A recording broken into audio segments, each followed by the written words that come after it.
What's up, niche community? A lot of people have been requesting where to buy poison limiteds and Robux, and I'll just give you guys the server where you can get a ton of poison stuff in the description down below, as well as my server if you need any direct help with anything. But before you just join the server and buy stuff, you actually need to understand how the server works and how to know what to buy, how much to buy stuff for, and how to hopefully not get terminated when dealing with these items or Robux. Obviously, there's not a 100% chance you won't get terminated, but I could still give you guys the ways to stay as safe as possible. But now let's hop right into it. First off, always use a middleman when dealing with these sellers. Like, all of the sellers are scammers and they will scam you if they are given the opportunity. There's Eric Middleman and Halal Middleman, both are used in the server. Honestly, I really don't know a thing about Eric Middleman, so I can't help with that. So ideally, just use Halal Middleman and make sure you are in the right Halal server. The link is in my server because the Halal link keeps on changing. But always try to use Halal Middleman for the deals. Most of these people won't try to scam you because they need to get rid of these items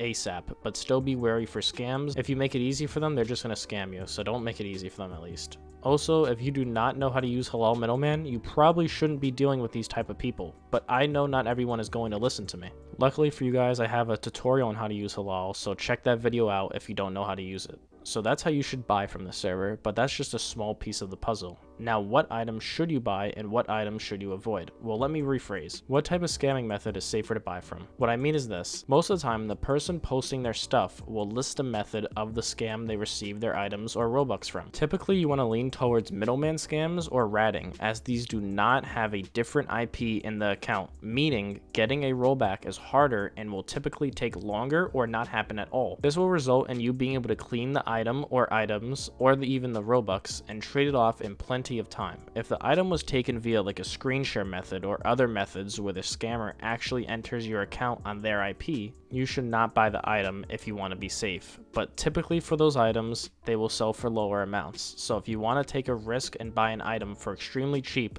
then you could take a shot. But if you want to be safer, typically look for ratted items or fake middleman scammed items. Okay, now we know how to purchase these items slash Robux, and we know which ones to go for. Now we need to know how much to actually purchase items and Robux for, and this depends on how good the item or items are. For example, an item that I hoard called Lightning Striker was posted in this server, and this item, my item, Lightning Striker, recently had 170k overpays offered and is doing extremely well. So it actually sold for a 2.3 rate, while an item like Omega, which is not nearly as good, was sold for like a 1.5 rate. So it depends on the proof of the item or items. Also, typically demand is better to buy, so they will usually go for slightly higher rates than some of the lower demand items. Like a classic fedora is going to sell more than like ISIS, for example, but if I had to give a relative range, I'd say demand like Valk and classic fedora buy for around 2.1 or so if middleman scammed or if the seller terminated the account, and like 1.8 or so if the account isn't termed and was taken via a different IP in the account. For semis that aren't doing super well, like PRV for example that was recently posted, you could probably buy them for like a 1.7 to 1.9 rate. But keep in mind that they will take longer to trade or sell. Typically sellers get annoyed if you don't DM them with an offer as well. But if you must, I guess you could ask for the current offer if you are really unsure about what to give, but try to DM the seller with an actual offer. Also, if you don't know how rates work, you really shouldn't be dabbling in poison items. But again, I have a video explaining how rates work if you don't want to listen to me, so that'll help you with that aspect. Okay, now we have gone over how to buy these poison items, how much to buy them for, and which ones to buy. Now let's briefly explain how the server works. It's super basic and simple, but basically people will post their poison items and poise stock, and usually they're poise Robux and Robux stock. There is also clean stock and in-game stock, but those aren't really used super often, honestly. If you want clean stuff, just use stock, and that's the same for in-game items. And if you just DM the people advertising their items and try to work out a deal, they want to get rid of their items super quickly, so you have to actually respond fast and get a deal done quickly. If you aren't really experienced in the BM of Roblox, this may be a bit overwhelming. I personally would get a little bit more familiar with the BM before using this server. Let's finalize this video with the most important part now, and that is how to stay safe when buying these poison items. Well, I'll give the absolute ideal way, and then probably the more realistic way for the average viewer. So for the most ideal way, you will use a phone that you haven't used your main Roblox account on, and you do not connect it to your home Wi-Fi, and you use an alt that isn't connected to your main at all and buy Plus or Premium on it and own some smalls. Then after you make a purchase, instantly try to get an offer to resell the item or items you bought, or instantly try to get a trade for the item or items. Ideally, you want to sell the stuff right after the hold, but trading the stuff off right away is fine as well. If you sell the stuff, then that's it. That's all I have to say.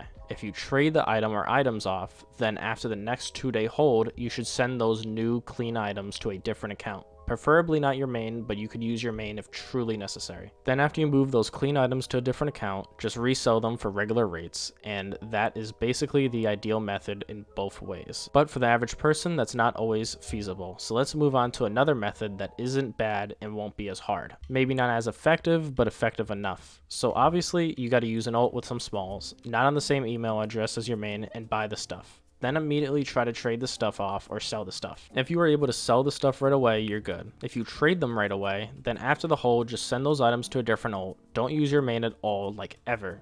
Afterwards, just sell those traded for items and you're done. But if you struggle to sell the items or trade the items off, just send the items to a different alt for a small. That may clean the items, but it's not guaranteed. But you don't want to leave those poison items on the same account for a long period of time. Even after the 2-day hold, I wouldn't even go on like a 3rd day. I would just send them to a different account right away.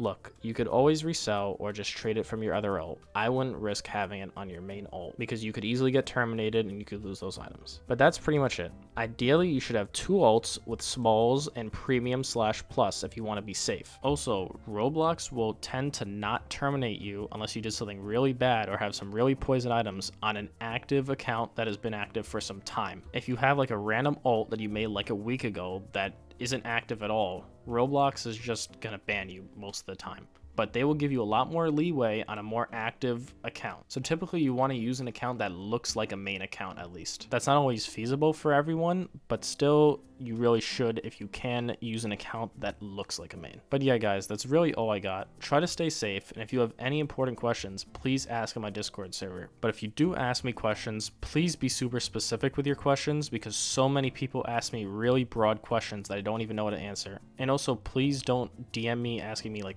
20 different questions because I have a lot of people that I have to respond to as well. But that's all. Thanks everyone for your support, and I'll see you guys in the next one.